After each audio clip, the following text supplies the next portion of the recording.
music's great. It's like the best hobby you're ever going to have. But you'll find something else that you'll want to do, and you should do that. And so in my head growing up, I always had this idea that I'll play drums because they're fun and that's cool. And I wanted to be a part of the school band program and stuff. And then I was just kind of wandering through school, waiting for that light bulb moment of, I'm going to do this and this is going to be my part. And it kind of just never came along. And I got to VCE and I was like, well, what am I doing here? Like, what do you do when the light bulb moment never comes?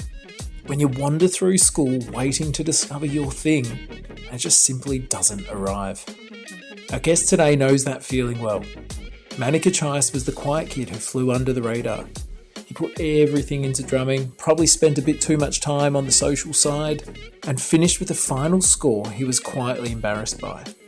No clear path, no grand plan. And yet today, he is the co-creator of Pevan Sarah, a children's entertainment company and group, loved in classrooms right across the country. With national tours and a community of families who treasure what he makes. A job that did not even exist when he was at school. In this conversation, Manny shows us why restriction can be the spark of creativity rather than the enemy of it. The importance of letting our kids be bored and letting them fail. And why who you are now is not who you may be in 10 years, and that's okay. Welcome to this episode of More Than a Score. Manny Kechayas, it's lovely to have you on More Than a Score. This is part 2 of our mini-series, or do we call it a mini-series, Laura? What do we call it? A dual episode. A dual episode, yes. All right, Laura. If you haven't listened to Sarah's, you should definitely go back and do that first. Part 1. Part 1, and here we are at part 2. Okay, Manny Kechayas. I'm lucky enough I get to do the introductions for the guests. So here we go. All right, he's rubbing his hands like he's slightly gets that show, but it used to be better. Oh, God. Sarah's was good. Yeah, it was. Everyone just settle down. A person who supposedly tanked at grades, yet has created success beyond them. Passionate musician, a driven creator, and a latte fan. Someone who felt more bored at school than connected. A graduate with a master's and doctorate from the University of YouTube. Co-creator of Pevan Sarah, who co-built an audience from his bedroom. Manny Kechayas, welcome to More Than a Score. Wow, thank you. Just to clarify, I do not have a PhD. In YouTube. Yeah, wait, maybe I do. Maybe I do there, but it's definitely not official. I don't have a certificate or anything. Yeah. I didn't get to go to the ceremony, that's for sure.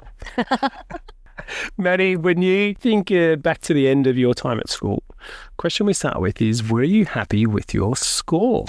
Look, I think I was a bit embarrassed. I think deep down I was probably a little bit embarrassed. I think that's probably the word I would use. Similar to Sarah, I was audition based, so I didn't necessarily need a score. I think I wrote in my little blurb that I think I needed a 20 for English at the time, and I got a 22. And I remember my mum saying, you better get a 20. And I just scraped in. I think I was arrogant. I was, 18, teenage boy, being told that I was pretty good at drums and I should be okay. And I practiced a lot. Like I worked really hard at drums when I was, from 14 to 18. I think I was playing a lot, and I worked really hard at that. But I had all my eggs in that basket.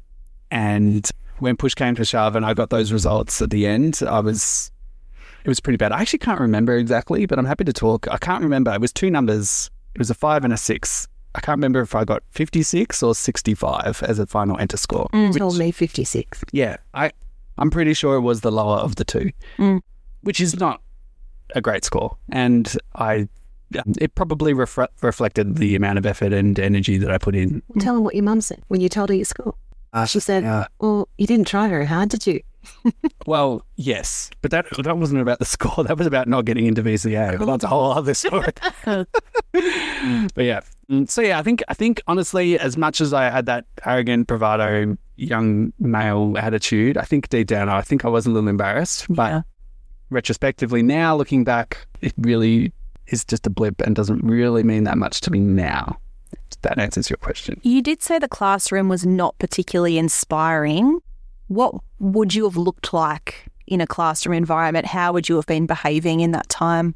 Don't get me wrong, I was not a disruptive kid. I was not a quote unquote naughty kid. I think I was actually quite mature and well behaved, but that was the thing. I was quiet and I flew under the radar. And I was just reflecting. We were at school when it was still paper rolls. You know what I mean? And it was still up to the teacher to actually mark attendance, and they wouldn't do it. And now with Compass and all the things, and it's all electronic, and there was no accountability back then, Like I used to wag school so much. And Well, your parents don't know because there's no ping to your phone that your kid's not in classroom. Yeah. So do you want to tell your parents at all right now about how much school you did miss? Is that what we're doing now? No, sorry. If they're listening, they're going to get a rude awakening. And it's my school's fault for being a block away from a McDonald's, really. Yeah. Well, it was their fault. Yeah, you can't be held accountable for that. There were Big Macs calling. Exactly. Wasn't part of their attendance strategy. No, that's right. So, yeah, I just flew under the radar. I think that's the thing. I rocked up. Sometimes I rocked up and I didn't cause trouble. I think that's the thing. I think it was probably back then it was easier to pass me than to fail me because I would have probably been more work, I think, honestly. Yeah. Knowing what I know now about education as well, I think they knew I'd be all right if they just got me through. What do you think would have inspired you or reached you more? That's a good question.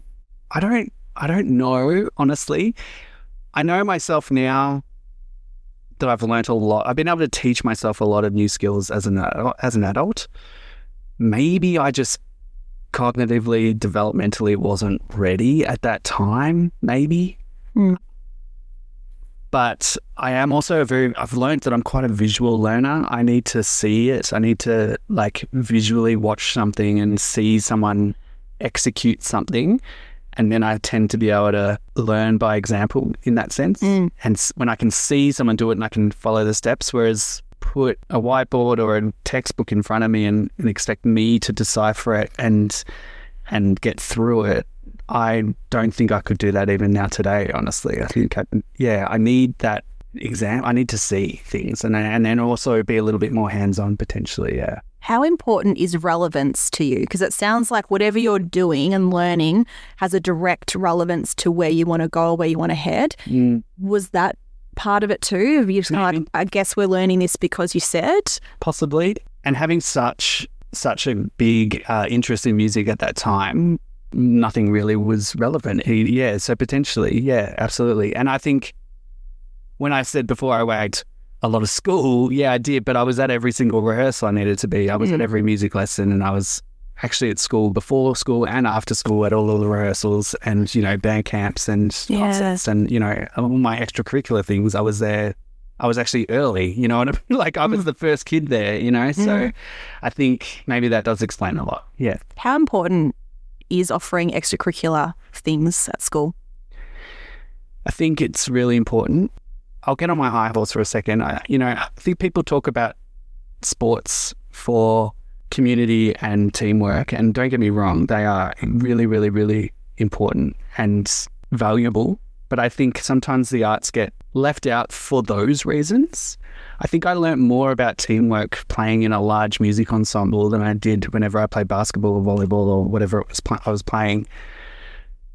Being in a room with 50, 60 people, following a random little stick, that's incredible. That is a whole amount of people working towards one goal and an extremely abstract goal.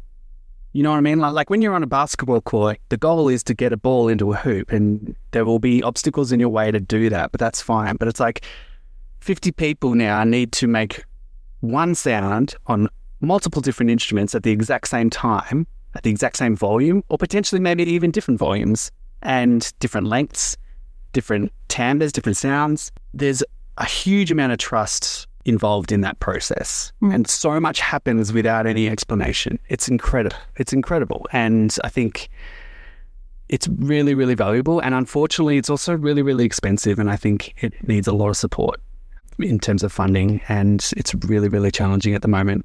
I mean, we experience it with the tour.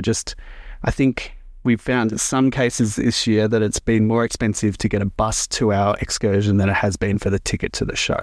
And that's something that we're grappling with just to try and make our own business model sustainable. It's not accessible. No, it's really challenging. Tell people a little bit more about the tour, because you just said there the tour, just in case they're not aware of. Sorry, yeah. Oh, by the way, we're from Pevan Sarah, and we are a children's music group, and we do concerts that are, I guess, a little bit more like an excursion, because we do get a lot of schools coming, and so we hire out performing arts theatres, and schools come to us, and we put on an awesome hour-long show for kids aged about from prep to grade 2. Yeah. I love hearing you just talk just now. Like, there's obviously a really deep passion. The way you were describing an orchestra all playing together, and you said following that little stick, and then I realised he was talking about the conductor's stick. Laura, Baton. I caught up. Yeah, a baton. Sorry. There you go. Thank you. No. You can. The way you articulate that, I had never thought of it before, and it makes so much more sense with it too. And then at the same time, Laura's point about relevance really matters for you. You said you practice a lot, but you didn't study. In our part 1 discussion, though, you were facing the ghost of another student at the time who was known as being really, really talented. So I'm interested to know, was that a driver for you to practice so much and focus on that? And can you tell us, for someone that maybe hasn't listened to part 1 yet? Yeah, I think having the competition element of limited spots and limited positions in any kind of music institution is a really big driver and motivator to try and be the best you can. And having the ghost of Sarah's past on my shoulder through my high school career was definitely a big motivator. Sorry, for the record. Yes. Are you as talented as you are because of me? Oh, that's... You should take that. Oh, Yeah, you can take that one. All right, sure. You're my biggest inspirations. Past. what? We are not mushy people, so that's about as mushy as it's going to get. No, because you were there, you'd heard about this person, Sarah, that was really talented. She then left and gone to Adelaide, and then you already were driven to play music. Have you always had an interest in music? Is that a thing that your family's got? Is it unique to you? No, not unique. My father is still a guitarist. He's came from, I guess, a more kind of working musician life and like playing in bars, pubs and clubs growing up. But back in the 80s when you actually could make a living doing it, which was actually really cool. And yeah, my parents, again, have been always really supportive of that. It's funny, though, that I must admit, like, having dad as a professional musician for parts of his life was like, music's great. It's like the best hobby you're ever going to have. But you'll find something else that you'll want to do, and you should do that. And he was always, I think he, in a way, didn't want to force it on me, in a sense, and I think, which is wonderful.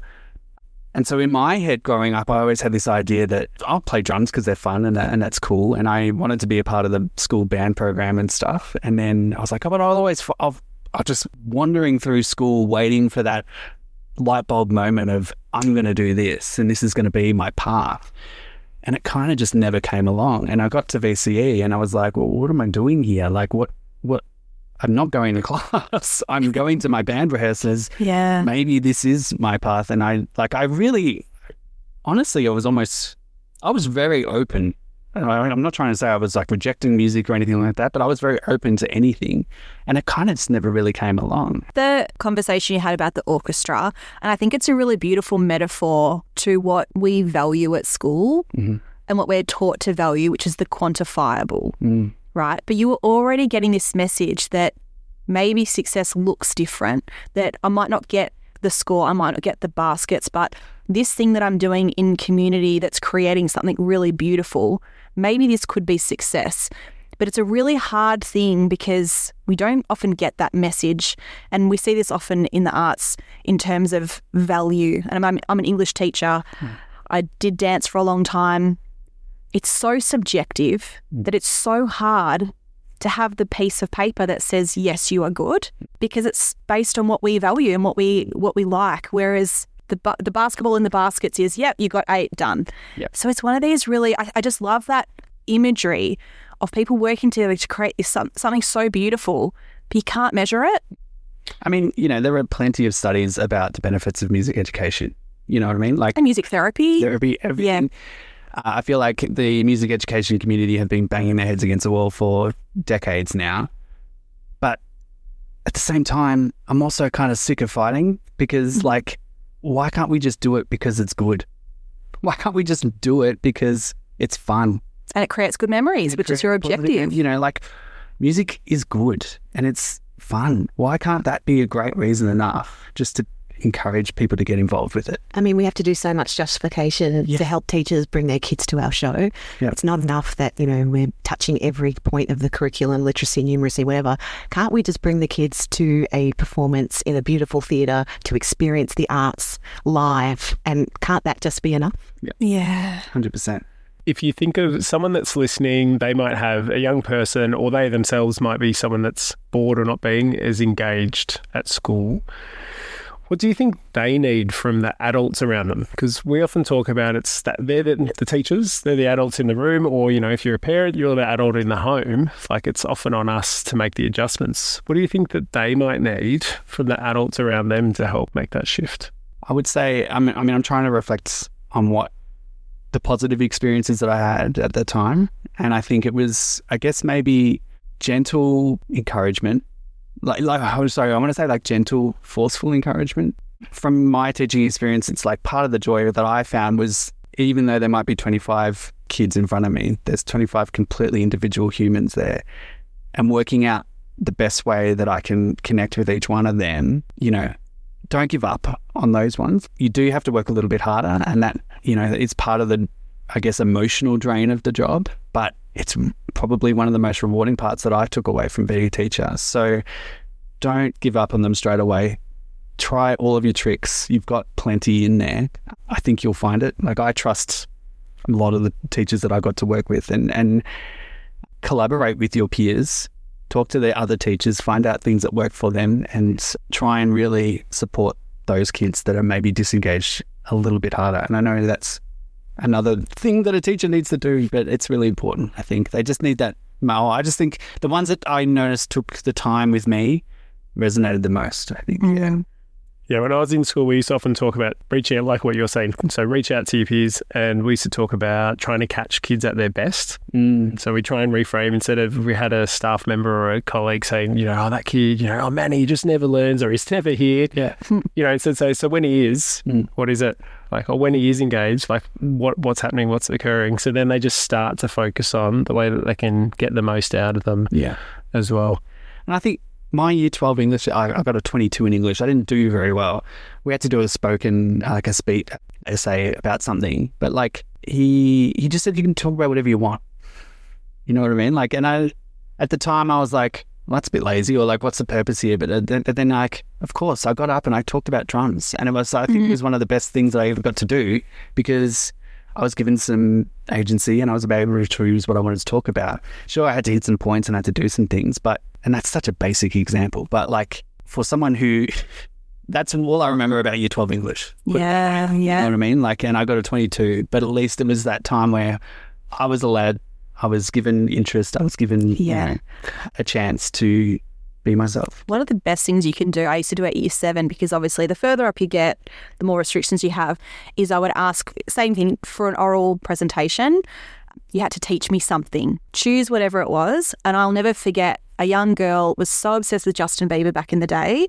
His favourite food was spaghetti bolognese, and he had a size 8 foot. And I still remember, because she was locked in, she knew everything there was possibly, but also it gave me such insight into her special interest.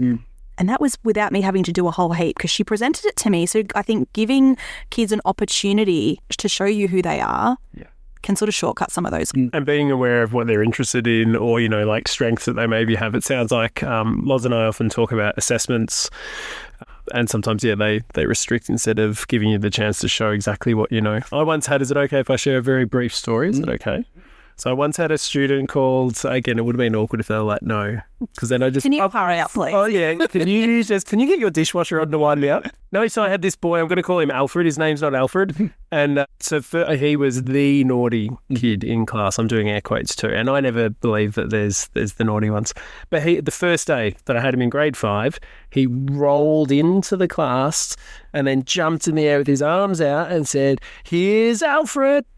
Now, he normally would have then got kicked out. Yeah.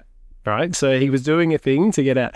And I said, "It's so nice to have you in the class." I was like, but it's probably not okay to enter in that way just because it distracts everyone. But did it on the side. We had a really gentle chat, and I just said, "You're obviously really, really funny. We need that. Like, we need a lot of you. Can you think through like a joke of the week or a joke of the day, and then can you come and let me know, and you can deliver it?"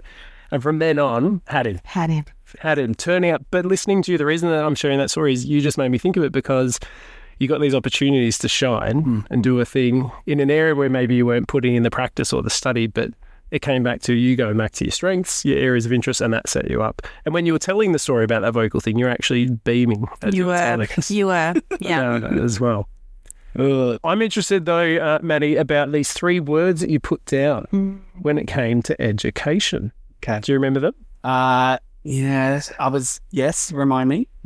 So you had down here, you said empowering, freedom, and then in some circumstances, elitist.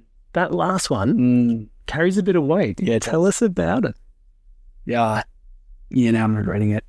You can change it. No. I think this is very specific, but I think especially like higher music education tends to be kind of, it's getting better, but back in our day, it kind of fell into sort of orchestral classical music, and of course in that space, or potentially a more kind of what they would call contemporary, but it was still very much like a jazz and traditional Western music sort of focus. And so in order to sort of excel in any of those areas from a younger age, you kind of have to have a family that supports either one of those things.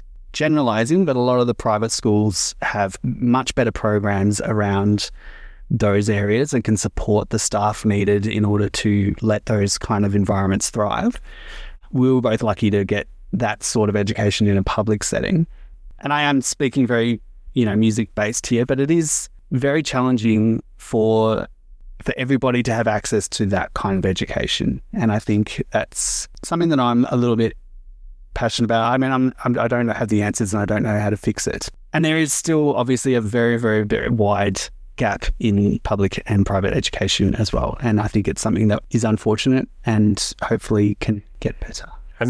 No, and listening to you both talk in both part 1 and now, as well as you really deeply care about making music accessible for everyone, because you see the joy that it brings and the way that you describe it and the feelings that you get. So you obviously really care about, well, what are the ways that we can make this accessible so everyone can experience it, because not everyone gets to, which is so important. If we think of, so that's your school experience. If someone's listening, so it's this person that's maybe not often turning up at times, but you do value it, but the things that you really care about, you're there, like extra committed, turn out before, early, there afterwards. So you then get your final score. You achieve more than the 20, you get the 22 that you needed for English. If you think of that experience and the way that you finished up with school, walk us from finishing school. Some people, if you said you got 56, they'd say, oh my gosh, I'm guaranteed to fail. That's it for the rest of my life.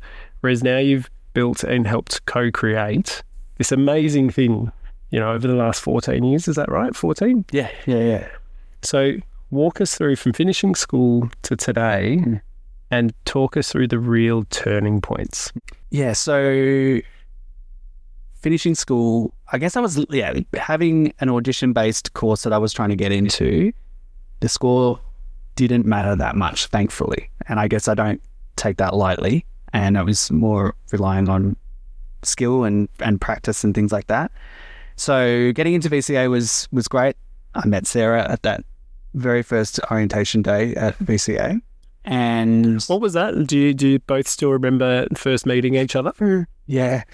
You can tell that one. Oh, it's Manny was with a friend of ours who we met on that day called Zanny. And so I met them and they said, "Hi, I'm Manny.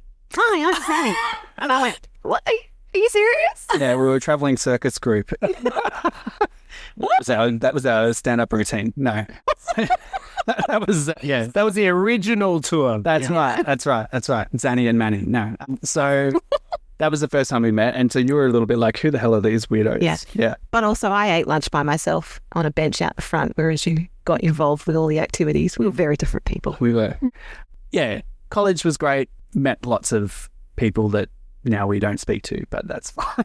That's life, though. That's life. Yeah. And what were you focusing on in VCA? What was your... I mean, it was a contemporary music course. It was very the course is a Bachelor of Music focusing on improvisation. So if anything, it was so far removed from what we're doing today. Like, I think being a drummer in the course, I was considered myself a percussionist, and anything that you can hit is a percussion instrument. And I was doing performances with like metal mixing bowls and water and like marimba mallets on like glasses and pots and pans. And Can I just say, I used to work at Mitre 10 during that time.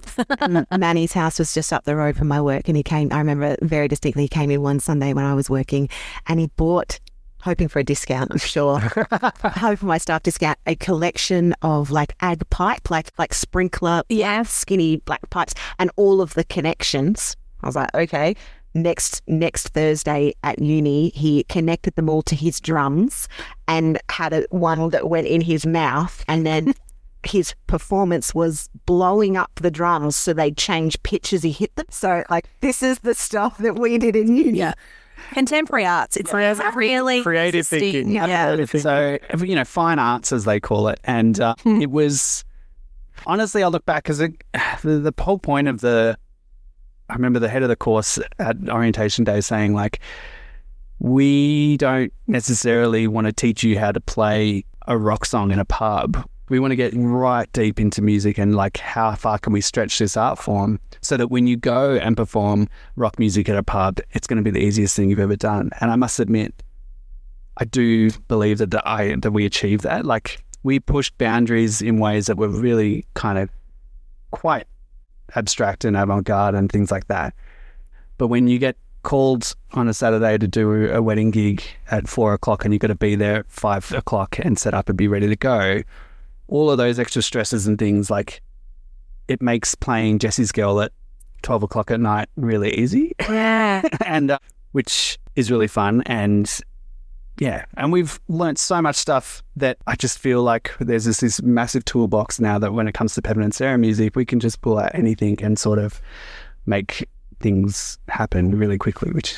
I was going to ask that. I mean, I know I'm going to jump the gun a little bit, but I'm really interested in the play space clearly you were given. How much of that informs what you create now for Pevan and Sarah, or does it not inform it? We draw on that knowledge daily, absolutely. Maybe not obviously or intentionally, it's just sort of there now. And I think when you're working with like improvisation and like that world, restrictions are actually really, really helpful, because when you do, like, you talk about like a free improvisation, you can do anything, and you tell your kids, like, you can talk about anything. We were saying before, that can actually be quite intimidating and daunting for some people. Yeah.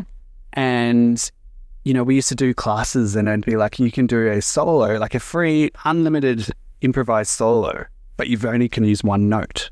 So Sarah would have to pick a pitch and sing and use all of the different aspects of her voice: tone, volume, timbre, rhythm, but that pitch has to stay the same. And I would pick one cymbal off the drum kit, and I would just explore every single sound I could make out of that one instrument, one cymbal. And so when you put restrictions on yourself, I think that's a really great way to get actually really creative. Like, that's where a lot of it comes from. And I don't see children's music as a restriction. It's more like, now our restrictions in a way are the topics that we're writing about. We do a lot of writing to a brief. Yeah, absolutely. Yeah. So it's like, well, we need to write a song now about rhyming words. And so that's, we started thinking about rhyme time, and we look for inspiration. What's rhyme? I don't know. Anyway, blah, blah, blah. And we knew that it had to have, if we're rhyming, that's like, hip-hop artists say that they rhyme, and so maybe we need a bit of a hip-hop beat for this kind of song, and like,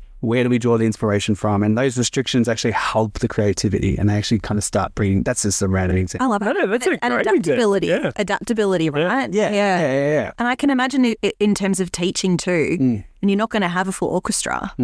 What can you have in this classroom? I know I need to do this. What can I create? Like, it seems like a really important skill that you've really honed. Yeah, absolutely. And it sounds like there's a couple of key turning points you meet your partner, your future partner at VCA after you've been at high school where you never got to meet her, but you heard about her as a talented person. You then never came back. Then you go to university, and then you both meet each other. And the other turning point is you're learning that by getting some restrictions, you have to be adaptable and learn on the fly. Yeah. Keep moving us along. So talk us through. So you then wrap up, you do your Bachelor of Music. What then comes next in the next points? Yeah, we went to Adelaide again. We started at a music school where we taught instrumental music for 3 years, and then we moved back to Melbourne. We did some travel. I went back to uni and got my master's in music. It was a course designed to kind of help lift the standard of instrumental teachers, and at the time, it actually counted towards 50% of a dip ed. We actually did like practical placement as an instrumental teacher, which is something that had never been done in Australia. As in, so you would go work in a school while you were studying? Yes. Yep. Even though I'd already been teaching and being an instrumental teacher for a few years already. And then that was great. Finished a dip ed. I started working in schools as a music teacher, like classroom primary school music, which was really, really fun as well. And then around that time, Sarah had sort of started doing her teaching and was coming home and saying, I need some songs for my class. And I think they respond well to music. So can we write a song about this? One of the first ones we did was Stop, Look and Listen, because you wanted to be able to get the kids. And to ring the bell and have them put their hands up. So and not do the waterfall. Yeah. I didn't know about the waterfall. Maybe I was like, is there nothing that exists? I better write something. Love it. True creators. Yeah. And it just so happened that at that time, I think for my birthday, he got me this software, Logic Pro, which is a music production software. And I'd had always wanted to dabble in it. And I was like, well, this could be a good excuse for me to learn that stuff. And I guess that's sort of, another way of where the restrictions have come in. Like, in a sense, what have our technical abilities been? How can we create the best thing that we can, given those restrictions of our, technical abilities? And, look, I listened back to some of our early stuff and it's a little cringe. It's not our best stuff. Our first album is a little embarrassing. A little? But it helped me learn how to produce an album, how to produce a song, how to set up a microphone, all of those things. Yeah. And so I actually value that time a lot, working in our rental spare bedroom. And with the multi-call running down the hallway. Yes. Yeah. All of those things. So, yeah. And then next thing you know, Pevan and Sarah just sort of evolved out of Sarah's first classroom. And it was all the parents from the class. Like, we would just burn CDs and give them to the kids and the pick up and things. Not literally set them on fire. That's for a young person listening. That was a way that we could copy music onto another CD. Thank you. And a CD is a disc. Yes. You would put into the machines and listen to music. It's smaller and glossier and shinier. That's right. The millennials get it. Yeah. And so then the parents were kind of giving us the feedback and like, this is great. You should, do concerts or, are you going to perform these songs? And yeah, it all just sort of kind of that we got the crazy idea from them and have regretted it ever since. So there's some really great turning points. Listening to what you've said is, so there's that moment that you actually have to make a song. Mm-hmm. You get some music software that you start to then play with. And then you also get, while you're making these CDs and then just sharing them, you actually get some feedback. You're like, hey, these are great. Mm. So then talk us through going from, hey, these CDs are great, to we're now full-time, doing Pevan and Sarah, doing national tours. Okay, so it was hard. It was really, really hard because there's, again, artists being valued for the work that they do, children's music having a stigma like we were talking about in Sarah's episode. People just expect you to just sort of do things for kids because out of the goodness of your own heart and love. And we definitely do that day in, day out, and we love it. All teachers do. And in the early days, we would do anything and everything we could, and any festival we could find, we would perform at. We once got, I'll say, abused by a festival organizer for doing a concert that we weren't getting paid anything for. Like, we were doing it for free. But we requested that we had a fallback speaker. They're those speakers that sit at the front of the stage and point to the artists so that they can hear, so they can do their job, basically. Sure. And that ended up costing the organisers a little bit extra money, and we got abused for requesting it and wanting to do it. And like, this was after they said, tell us what your tech specs are. Yeah. I said, okay, just standard, a foldback speaker. So like not getting paid to do shows, all of that kind of stuff. We did concerts, famously did a little stint on Hamilton Island where we did a concert to absolutely nobody. Like, I'm not kidding. There was no one there. No one. And we still had to do it. Wow. So I'd just like to remind everyone, Hamilton Island is an island. There's nowhere else for these people to go. Yeah. and they didn't come to our show. It's not like they could just like drive away. Now they're full of regret, right? They're like, "Hey, you could have seen them as they were coming." Yeah. And it kind of got to, we got to a point where I was a little bit just fed up on the ROI, you know, the return of investment. We were pouring our hearts and souls into this, and we just weren't able to kind of get a leg up, and we would do performance after performance, and it just sort of wasn't going anywhere. And we'd been fighting. We'd have talks with people and they say, "You guys are teachers, you should do like educational songs." Like we were doing songs for the classroom, but they were a little bit more like social and emotional issues to help kids deal with school life. We hadn't really done anything like an alphabet song or alphabet jam series or phonics or anything like that. And I'd always been really, really resistant to it. And we just kind of got to a point, I think it was 2018 or something. And I was like, I don't know if I can do this anymore because I'm just a bit done. And we had this meeting with these people and they're like, "I think you should 100% go all in on educational content." And we're like, "Why?" And they're like, "No, I think it'll work, but I think you should make," because we'd been putting some videos on YouTube. And I'm not sure if you're familiar, but YouTube can be lucrative and you can make some money on it. But you need a lot of views, and we just weren't getting that kind of volume of viewing to make any sort of, I guess, sustainable income. But we could see on all the analytics, there was this little graph, and it was like we'd have these spikes in our views between 9 a.m. and 11 a.m. in Australia, like time. So interesting. And we could see that there was people watching our stuff, and that was when they're at school, like they wouldn't be at home. And it was like Monday, Tuesday, Wednesday, Thursday, Friday, and then there was nothing over the weekend. And then it was Monday, Tuesday, Wednesday, Thursday, Friday. Wow. Did someone say literacy?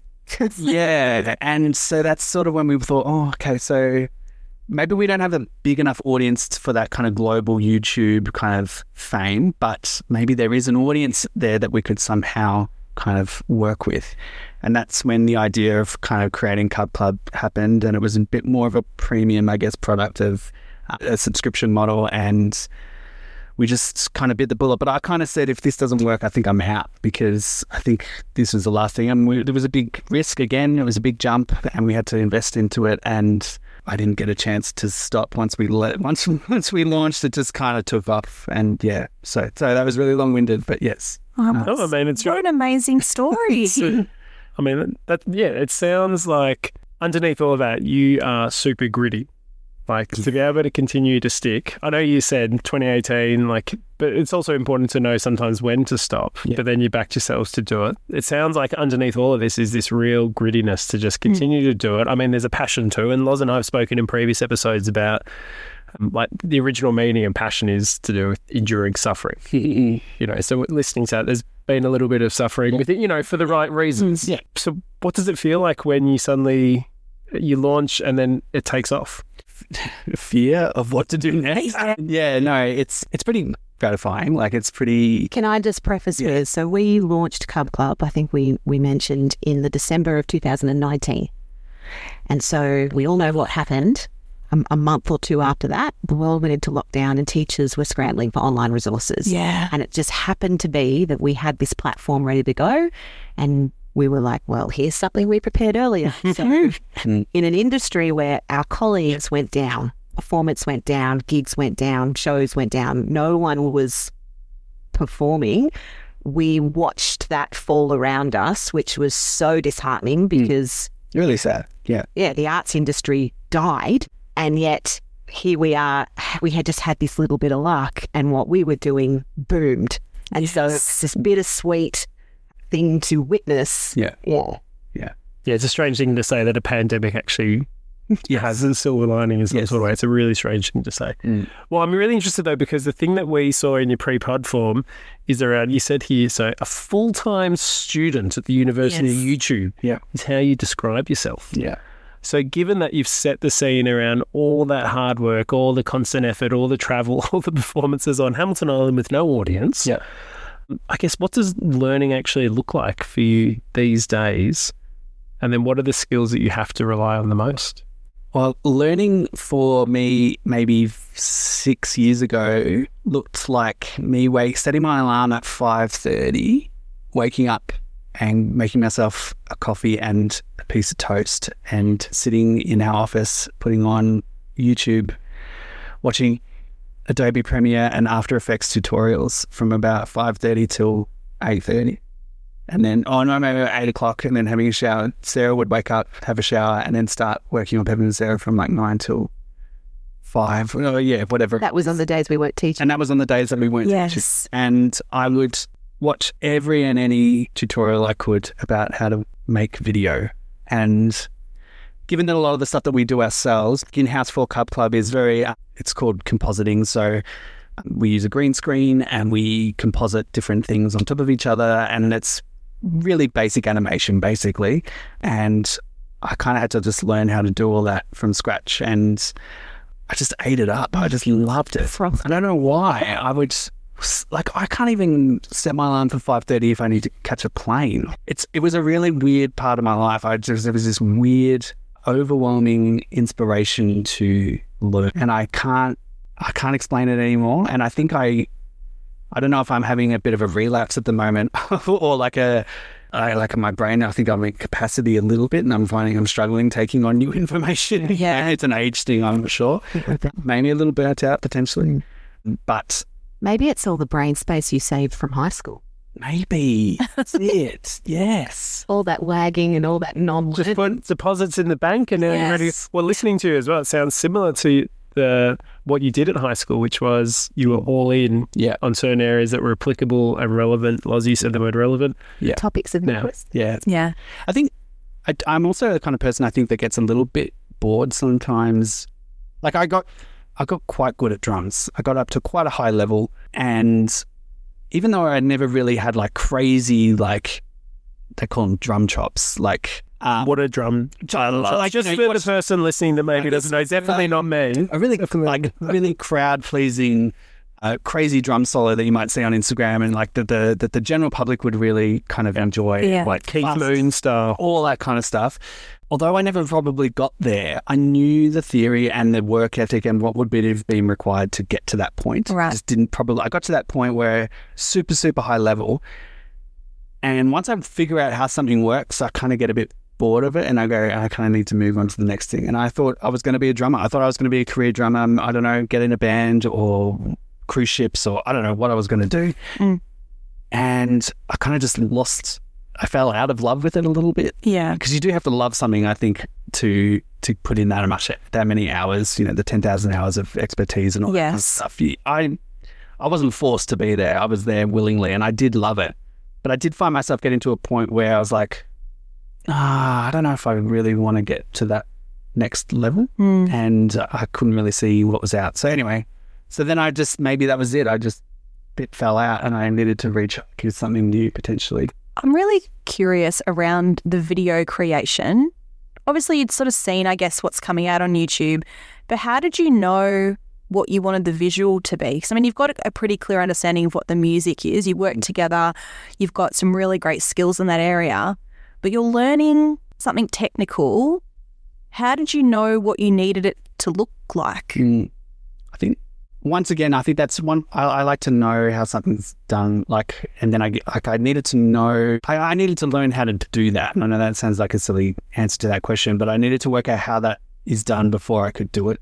Does that make sense? Yeah, of course. Yeah. Like modelling, seeing it in action, and deliberate practice. Yeah. So, again, coming back to the restrictions that we were talking about, at the end of the day, we could only work to the limitations of what I knew how to do. Right. And so Sarah was a really good producer in that sense of like overseeing and kind of looking over my shoulder and like being like, well, that sucks. Let's not, like, maybe I was being too ambitious at some points and trying to do things that I maybe wasn't ready to do yet.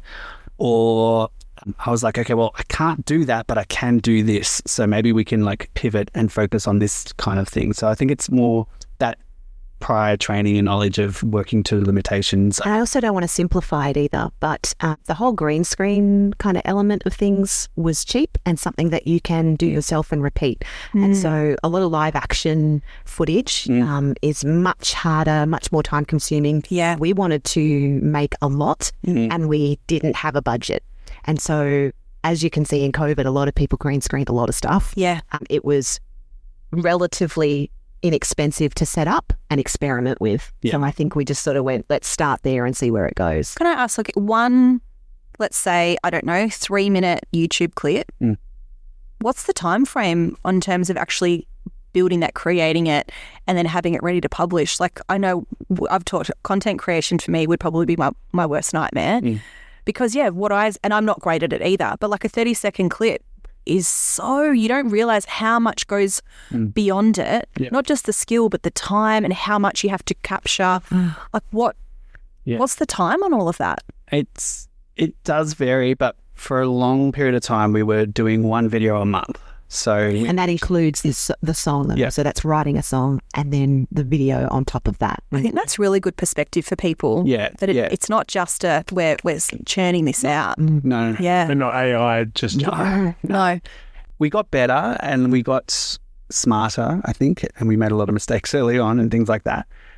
But I think, our average is about one a month, and we try to release something at least once a month on Cup Club for our subscribers. But even that's getting challenging, to be honest, and even with more help as well. But because I think also our standard is raising. Yeah, of course it is. Like, more eyes on you at the moment too. Yeah, and we want to make the best things that we can. Yeah. And so, which is really exciting, and it just makes everything better. The kids enjoy it more. So we're trying to find that fine balance between kind of quantity versus quality and all that kind of stuff as well. So, Manny, listening to you talk, it sounds like there's such a shift since the time at school with what you were going through.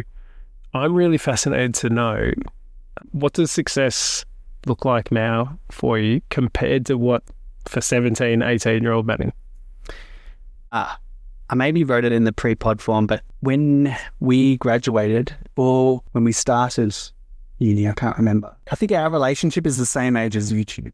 As a couple, you inspired YouTube. I feel like I'm conflating. Like a gravitational force. That's what happened. Yeah, what the universe changed. Let me finish.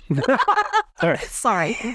Laura, can we just settle down? No. Usually I'm not the person that goes, sorry. Our job today didn't exist when Sarah and I met. At the time, success was getting a record deal, winning a Grammy, getting on one of the final remaining television shows in Australia that was actually getting made that maybe even played Australian music live. It was completely different. It was selling 1 million records. You know what I mean? Like streamers hadn't even started.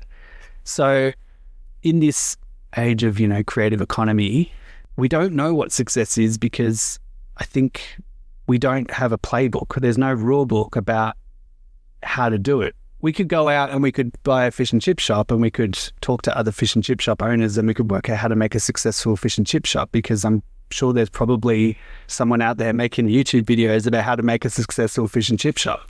I don't know what success looks like because all we can do is look at other people around us. Everyone's able to find an audience now, and there's that theory of 1,000 fans, and you don't need to sell 1 million records anymore.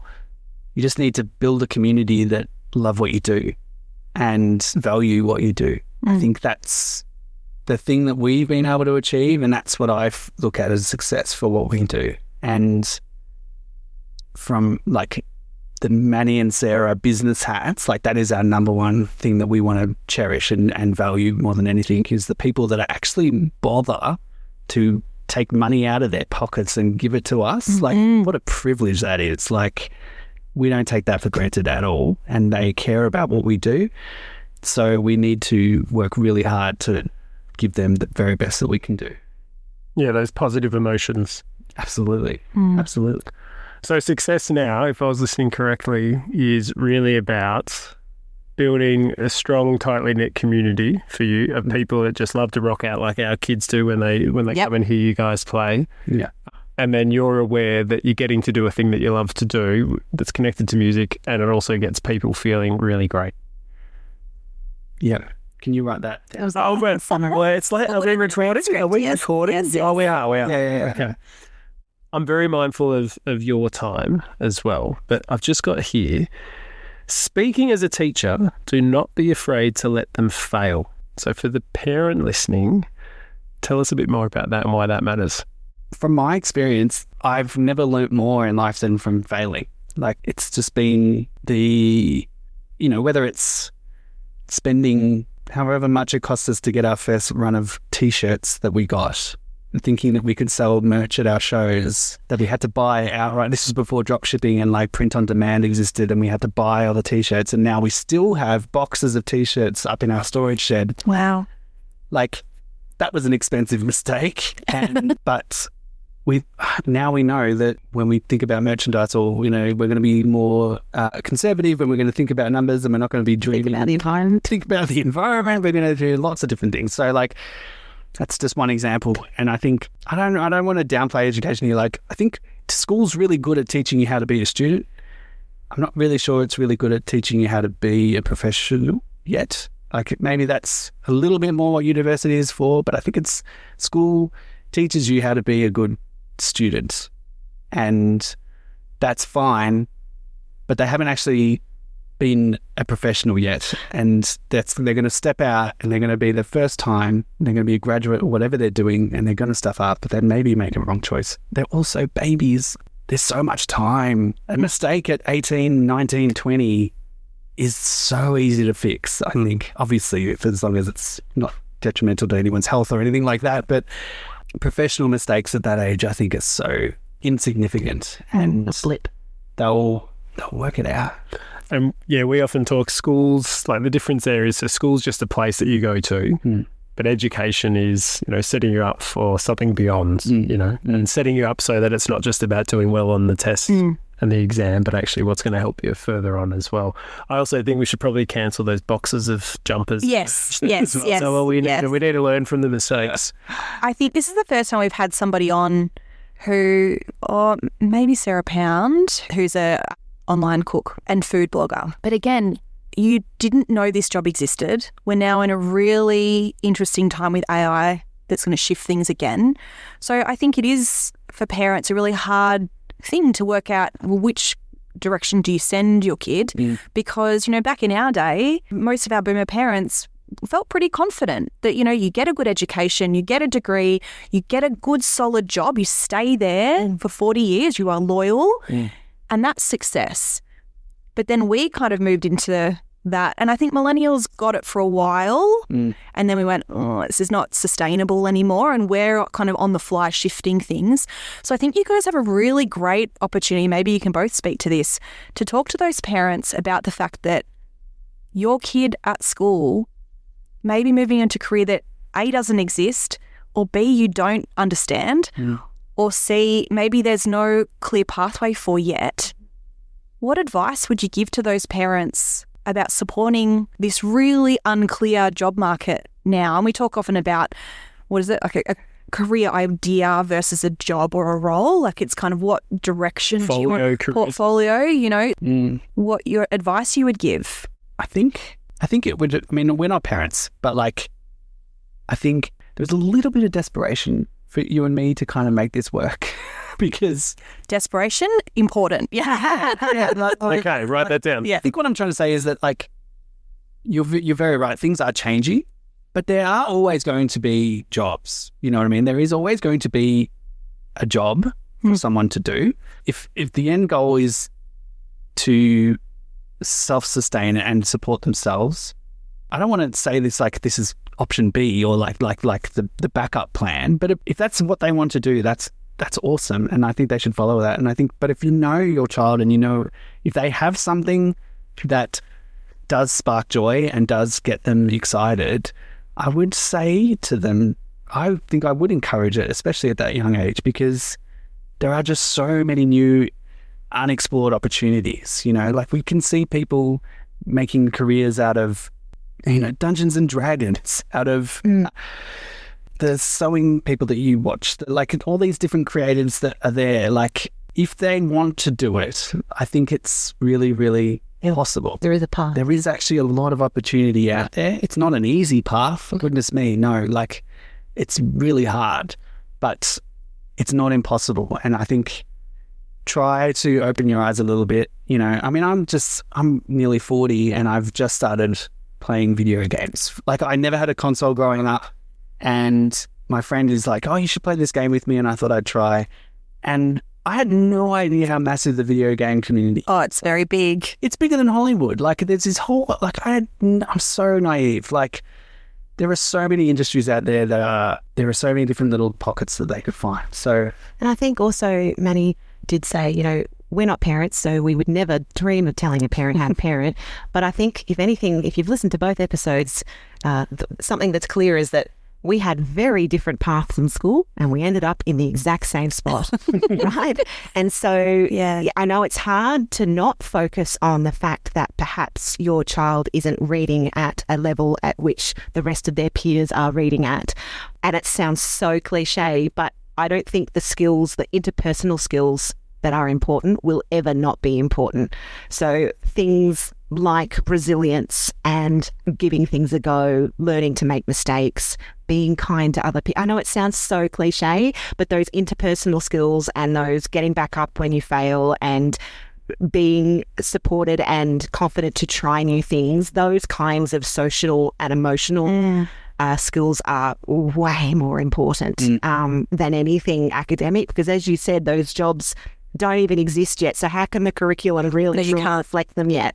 You know, they're gonna be changing forever. So let's concentrate on those things that will never change. Yeah. You know, being good humans, I guess. I do love that idea of working with restriction too. I think a lot of people see that as like being boxed in. I love the fact that you're like, working with restriction made me creative, made me resilient, made me work out how I learn best, made me work out where I could get the best information from. It's really interesting that we see that often, this restriction. It feels like such a negative word, but you've used it as an opportunity to move around. I've never heard that before, to be able to work with restriction and what that creates and what that's able to provide for people. I think it ties into let kids be bored as well. Oh, huge. Classic one, right? Yeah. But that restriction, that boredom generates creativity. I'm so annoying to my kids because when they say, I'm bored, I go, how? I say, how great. Yeah. I'm like, what do you think we'll do then? Yeah. And they're like, shut up, Dad. Yeah. Yeah.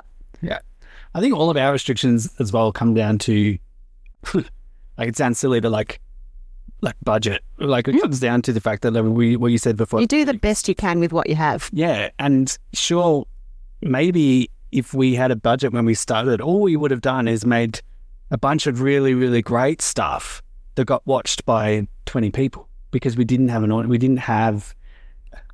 path and we hadn't walked the path. Or you might have outsourced it and been like, you know what, this is not my skill set. I'm going to take it over to this, project-based company, and you would never have learned how to do it yourself. Exactly. And now it's like our audience has like grown with us as our knowledge and as everything grows too. So they've kind of been a part of that journey, which is really exciting too. Yeah. But yeah, so based on what you're saying, you wouldn't change what's happened. You wouldn't do things differently. It sounds like you're quite happy with how that I just could have, done quicker. Yeah, done it quicker. But we definitely took the slow road, I think. But I don't regret it. Yeah. And Manny, knowing, because you were privy to part one of our episodes. So when you think of the listener, so people listening along, what's something that we haven't asked you about that you think would really help them, given all that we've covered? Well, I think it's sort of been said, but not explicitly throughout, hopefully, this chat, that who you are at this moment might not be who you are in 10 years. And that's okay. I was convinced I was going to be a career musician. I was going to be playing drums for my entire life, and that was going to be my job. And that is not what I do now. And I love it. Like, I think don't be afraid to, don't feel like you're stuck. I went to high school to some people that are doing exactly what they said they were going to do, and they studied and they got the score and they went to uni and they're doing what they do. And that is awesome. And I'm so happy for them. But I'm not one of those people. And I think I'm really lucky because of that, because I think I've had a really varied life and it's really awesome. So don't feel stuck. That's what I want people to know. Can I ask one more question? Absolutely. As someone who is almost an accidental learner, what's something you're excited to learn now? Honestly, I wish I knew how to code. And I wish I knew more about IT. And now seeing the impact that AI is having in those roles, I still think that's, to be honest, one of the things that I'm scared of, because I think there's going to be a generation of really, really talented coders who knew what they were doing and actually built all this stuff now. But I feel like a lot of the grads are going to be supported by AI, which is fine and used as a tool. But I just hope that they're still getting their hands dirty and really into it, because it is so hard. Running a website is probably one of the hardest things that we've ever done, and engaging with, and I'm outsourcing with some web developers to help us.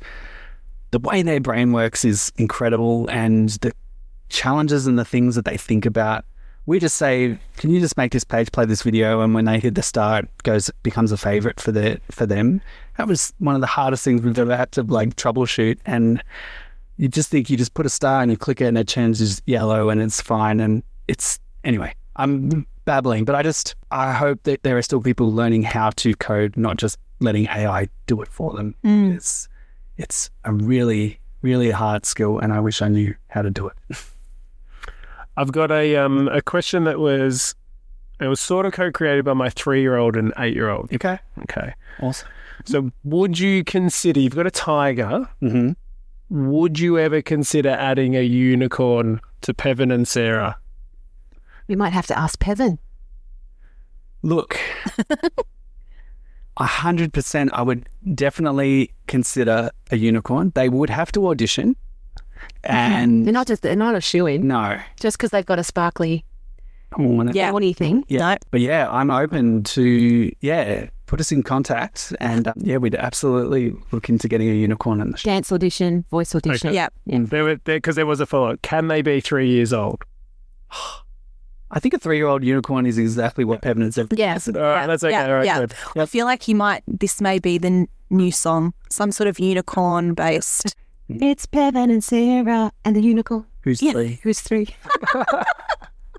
It writes itself. It does. It really yeah. does. Yeah. Yeah, Manny, thank you so much for joining us on More Than a Score and being part of this two-parter. Yeah. It's such a pleasure to have you on and hear the two different stories. And as you said, Sarah, as well, you both ended up at the same place. Yeah. Co-CEOs of this amazing thing that you're creating as well. We have a tradition. We like to finish with a crisp high five. We can do it sitting down, standing up. What would you like to do? We need to get closer, sure. Okay. Otherwise, if we go across Jump over and hit Sarah, that's probably not going to be a benefit. Okay. So scared. That's all right, Nate. I always get nervous. You ready? Yeah. 1, 2, 3. Twice. That was quite loud. How do we describe that using musical language? What was... Just some higher frequencies. Yeah, there was a lot of shimmer. It was Shimmer. Before. I don't know. Sounds real. I can say anything. Well, to us, you could. We're like, Yeah, they're like, absolutely.